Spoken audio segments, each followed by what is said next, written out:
Disney Cruise Line has just made a major change to its pre-cruise COVID-19 testing protocols, and we have all the new information you need to know before your next Disney cruise in today's video.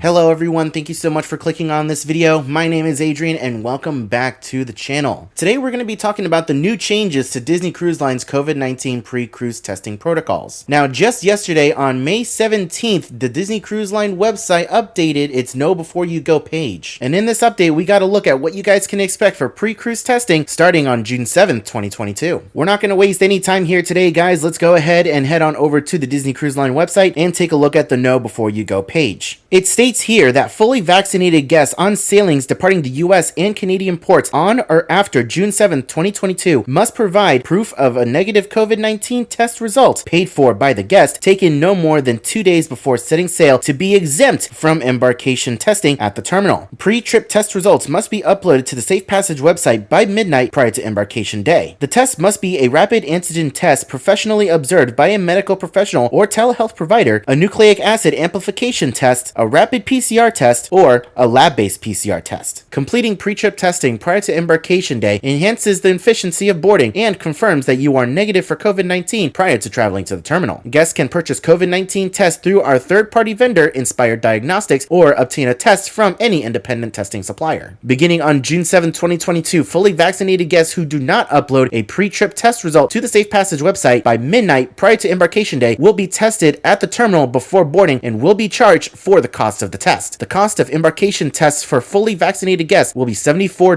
USD plus tax for the initial antigen test, and if needed, $125 USD plus tax for a confirmatory PCR test charged at the time of service. For Canada sailings, the cost of embarkation tests for fully vaccinated guests will be 95 CAD plus GST for the initial antigen test, and if needed, 160 CAD plus GST for a confirmatory PCR test charged at the time of service. Embarkation testing for guests 4 years of age and under who are not vaccine eligible because of age will be paid for by Disney Cruise Line. Alright guys, so we have a lot to unpack here. So this can either be a really good thing or a really bad thing in your eyes. I can definitely see the pros and cons of each. The biggest thing that we can take away from this is definitely a bad thing, is that Disney is no longer providing free COVID tests at the port. Guests are now 100% responsible for paying for their own COVID-19 test prior to sailing, whether that test is taken at home or at port. There is no more free COVID-19 testing. The biggest positive that people are seeing out of this news update is that if you pre-upload your COVID-19 test results 2 days prior to embarkation day, you no longer have to go through the stress of waking up that morning wondering whether or not you are actually going to get on the ship. However, with this new update, it does add a new obstacle for guests to go through before getting on a Disney cruise, which many are not too pleased about. It was a very quick and easy process to get tested at the port, and it still is the easiest process. However, now it may not be the most cost effective. If you decide not to test 2 days prior to your embarkation day, then you are going to be incurring the cost of you and everyone else in your party at the port at time of boarding. The simple fact of the matter is that most people do not travel on Disney cruises alone. Most people travel in large parties with large families, so that $75 can definitely add up very quickly. However, I do know that there are many other options out there for COVID-19 testing that are closer to home, whether it be at a pharmacy, at a supermarket, or at an Advent Health Care Center or Urgent Care Center that are a lot more cost effective, and they do take most insurances. As this news and information broke yesterday, there was one key piece of information that completely went over my head that I really want to talk about, is that they mentioned a confirmatory test if you test positive. So if you arrive at the port and you test positive, it is no longer a one and done. You can get a second confirmatory test. However, it will be more expensive to take. This is honestly one of the biggest pieces of good news out of this entire update, because I have heard so many horror stories of false positives at the port where a family tests at the port, gets positive, gets denied boarding, and then they go to another source in urgent care and test later on and is negative. So basically they lost out on a Disney cruise for nothing. I am very happy to hear and report that Disney Cruise Line is now taking the extra step to give you an option for a second chance at a COVID COVID test. Now, what's making things a bit more complicated for some families is that prior to coming to Florida to board a Disney cruise, a lot of families like to do a land and sea adventure, meaning they like to fly into Orlando International Airport and they like to spend a couple days at the Walt Disney World Resort prior to heading on over to Port Canaveral to board a Disney ship. It's leading a lot of families to question where in the world are they going to get a COVID-19 test on Disney property or anywhere around Disney property prior to getting on the ship. Now, there are several options for locations for COVID testing around Disney property, but to my knowledge, at the time of me making this video, I do not know of anywhere on Disney property that a regular everyday guest can go and get a COVID-19 test. The only option that I can think of for a family that is traveling to Orlando prior to their Disney Cruise Line vacation is hopping in an Uber or a taxi and going to the nearest Walgreens, Advent Health Center, pharmacy, somewhere that does COVID-19 testing off property on the 2 days prior to your embarkation day. It is unfortunately another layer of research that families are going to have to do in order to prepare for their Disney Cruise Line vacation. Just based off of my research alone, depending on what insurance you have or where you go to get your COVID-19 test, it may just be more cost effective to go to the terminal and get the COVID test there and pay the $75. For those guests who are traveling on a back-to-back sailing with Disney, this complicates things a lot more for them because there are guests who like to do the 3-night cruises on the Disney Dream followed by the 4-night cruises on the Disney Dream, and where the heck are they supposed to go and get a COVID-19 test? To my knowledge, I do believe that there are COVID-19 tests on the ship that back-to-back guests can take in order to prepare for that next sailing, so that way they can avoid the embarkation day testing when they get off and get back on the ship, but I will have to update you guys on that information a little bit later when I find out more directly. But anyways, guys, I'm going to hand the question off to you. What do you guys think of this breaking news and information regarding pre-cruise COVID-19 testing protocols with Disney Cruise Line? Do you like these changes? Are you against these changes? In what category do you fall in on this breaking news topic? Also, if you guys have any other ideas for pre-cruise testing locations, either near Port Canaveral or Miami or in Orlando, please feel free to drop those down below to help out any other guest who may be watching this video. As always, guys, keep it tuned right here to the channel for any other major breaking news updates regarding Disney Cruise Line. We are going to be setting sail in just over a month on our Alaskan cruise on the Disney Wonder. So if you guys are excited for those cruise vlogs and for all the news and information regarding that process for this year, please make sure you are subscribed to the channel and ring that notification bell to get notified whenever we upload a new video like this in the future. I hope you are all having a wonderful day, morning, afternoon, and evening, and I'll see you guys